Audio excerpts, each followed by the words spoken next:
കനത്ത മഴ ഏത് നിമിഷം വേണമെങ്കിലും പെയ്യാം എന്നുള്ളൊരു ചിന്തയിലാണ് കേട്ടോ നമ്മളുടെ ഇന്നത്തെ ഒരു ദിവസം തുടങ്ങിയിട്ടുള്ളത്. കാരണം ഇന്ന് നമ്മുടെ ജില്ലയിൽ, മലപ്പുറം ജില്ലയിൽ റെഡ് അലർട്ടാണ്. അതുകൊണ്ട് തന്നെ ഇന്ന് സ്കൂളുകൾക്കൊക്കെ ലീവാണ്. ഇന്ന് കുട്ടികളൊക്കെ വീട്ടിലുണ്ട്. ഇന്ന് മഴ വന്നോ മഴ വന്നില്ല എന്ന് മാത്രമല്ല, നല്ല നട്ടപ്പൊരു വെയിലായിരുന്നു കേട്ടോ. കുട്ടികൾ വീട്ടിലുള്ളത് കാരണം കൊണ്ട് തന്നെ ഇന്ന് സ്പെഷ്യലായിട്ട് എന്തെങ്കിലും ഉണ്ടാക്കാമെന്ന് വിചാരിച്ചിട്ടുണ്ടായിരുന്നു. അപ്പം എന്താ ഗീ റൈസും സോസേജ് റോസ്റ്റും ആണ് കേട്ടോ ഉണ്ടാക്കുന്നത്. അപ്പോൾ ഗീ റൈസ് എല്ലാവർക്കും അറിയുന്നതാണ്.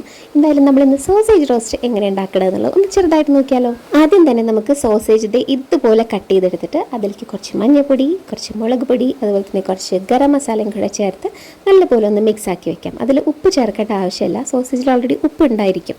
പിന്നെ ഒന്ന് മിക്സ് ആക്കിയിട്ട് ഒരു 10 മിനിറ്റ് നമുക്ക് മാറ്റി വയ്ക്കാം. ഈ ഒരു സമയം കൊണ്ട് നമുക്ക് ഗീ റൈസ് ഉണ്ടാക്കിയെടുക്കാം. അപ്പോൾ ഞാൻ കുക്കറിൽ ഉണ്ടാക്കുന്ന ഗീ റൈസ് ആണ് കേട്ടോ, ഈസി ആയിട്ട്, അതായത് വളരെ സിമ്പിളായിട്ട് ഉണ്ടാക്കിയെടുക്കാൻ പറ്റുന്നതാണ്. ഓക്കെ, അപ്പോൾ ഇനി നമുക്ക് റോസ്റ്റ് ഉണ്ടാക്കാം. അപ്പോൾ റോസ്റ്റിന് വേണ്ടിയിട്ടുള്ള സാധനങ്ങളൊക്കെയാണ് എന്ന് വെച്ചാൽ സവാള, പിന്നെ ടൊമാറ്റോ, പച്ചമുളക്, ജിഞ്ചർ ഗാർലിക് പേസ്റ്റ്, ഇത്രയൊക്കെയാണ് നമ്മൾ റോസ്റ്റിന് വേണ്ടിയിട്ട് എടുത്തിരിക്കുന്നത്. ഇനി ഇതേ ഒരു പാൻ വെച്ച് അതിൽ എണ്ണ ഒഴിച്ച് ചൂടാകുന്ന സമയത്ത് നമ്മളിത് നേരത്തെ ഉണ്ടാക്കി മാറ്റി വെച്ചിട്ടില്ലേ, അതായത് സോസേജ് നമ്മളിവിടെ മസാല പുരട്ടി വെച്ചിട്ടുണ്ടല്ലോ, അത് നമ്മൾ ഇതിലിട്ടിട്ട് ഫ്രൈ ചെയ്തെടുക്കാം. ഇതുപോലെ ഫ്രൈ ആയി വരുന്ന സമയത്ത് നമുക്കതൊരു വേറെ പാത്രത്തിലേക്ക് മാറ്റിയെടുക്കാം കേട്ടോ. എന്നിട്ട് ഇതേ പാനിൽ തന്നെ നമുക്ക് വീണ്ടും കുറച്ച് എണ്ണ ഒഴിച്ചിട്ട് ഇനി നമുക്ക് റോസ്റ്റ് ഉണ്ടാക്കാം. ആദ്യം തന്നെ നമുക്കതിലേക്ക് സവാളയും പച്ചമുളകും ജിഞ്ചർ ഗാർലിക് പേസ്റ്റ് കൂടി ചേർത്ത് കൊടുത്തിട്ട് നല്ലപോലെ ഒന്ന് വഴറ്റിയെടുക്കാം കേട്ടോ. അതിലേക്ക് നമ്മൾ കുറച്ച് ഉപ്പും കൂടെ ചേർത്തിട്ട് വഴറ്റിയെടുക്കാം. അതൊന്ന് വഴന്ന് വരുന്ന സമയത്ത് നമുക്ക് അതിലേക്ക് ടൊമാറ്റോയും കൂടി ചേർത്ത് കൊടുത്തിട്ട് ഒന്ന് നല്ലപോലെ വഴറ്റിയെടുക്കാം. ഫ്രൈ ചെയ്ത് വെച്ചിട്ടുള്ള ഈ സോസേജിന്റെ മണം ഒരു ഒന്നൊന്നര മണമാണ് കേട്ടോ. അതിന്റെ മണം അടിച്ചിട്ടുണ്ടെങ്കിൽ എവിടെന്നെങ്കിലൊക്കെ പ്രതി ഓടി വരുന്നുള്ള കാര്യം ഉറപ്പാണ്. ഓക്കെ, ഇനി വഴറ്റി വെച്ച മിക്സിലേക്ക് നമുക്ക് മസാലപ്പൊടികളൊക്കെ ചേർത്ത് കൊടുക്കേണ്ട സമയമായിട്ടുണ്ട്. അപ്പം ആദ്യം തന്നെ വളരെ കുറച്ച് മഞ്ഞൾപ്പൊടി ചേർത്തിട്ടുണ്ട്.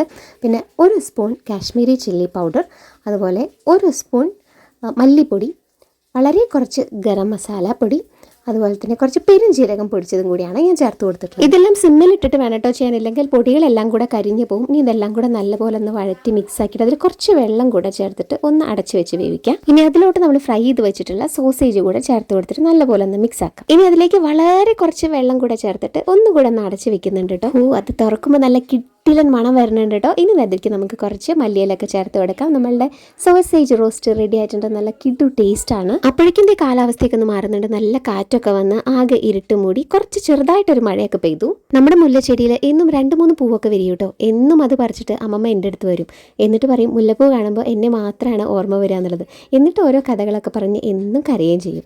അതൊരു സ്ഥിരം പതിവാണ്. ഞാൻ ഖത്തറിലായിരുന്ന സമയത്ത് ഇവിടെ മുല്ല വിരിഞ്ഞ് നിൽക്കുമ്പോൾ അമ്മമ്മയ്ക്ക് അത് കാണുമ്പോൾ സൈക്കിളിൽ എൻ്റെ കുട്ടിയെ എന്ന് പറഞ്ഞിട്ടാണ് ആ കരച്ചിൽ കേട്ടോ. ഇപ്പം ഞാൻ കൂടെ ഉണ്ട്, എന്നാലും ഈ ഒരു പല്ലവി ഇത് പതിവാണ്. അങ്ങനെ നമ്മൾ ലഞ്ച് കഴിക്കാൻ പോവുകയാണ്. ഗീ റൈസും സോസേജ് റോസ്റ്റും കുറച്ച് സാലഡും പിന്നെ പിക്കിളും പിന്നെ ഒരു പപ്പടും. പാറുവിനും പ്രതുവിനും ഒരുപാട് ഇഷ്ടമാണ് കേട്ടോ ഈ ഒരു സോസേജ് റോസ്റ്റ്. അപ്പം ഇത്രയേ ഉള്ളൂ നമ്മളുടെ ഇന്നത്തെ സ്പെഷ്യൽ കുട്ടി ലഞ്ച്.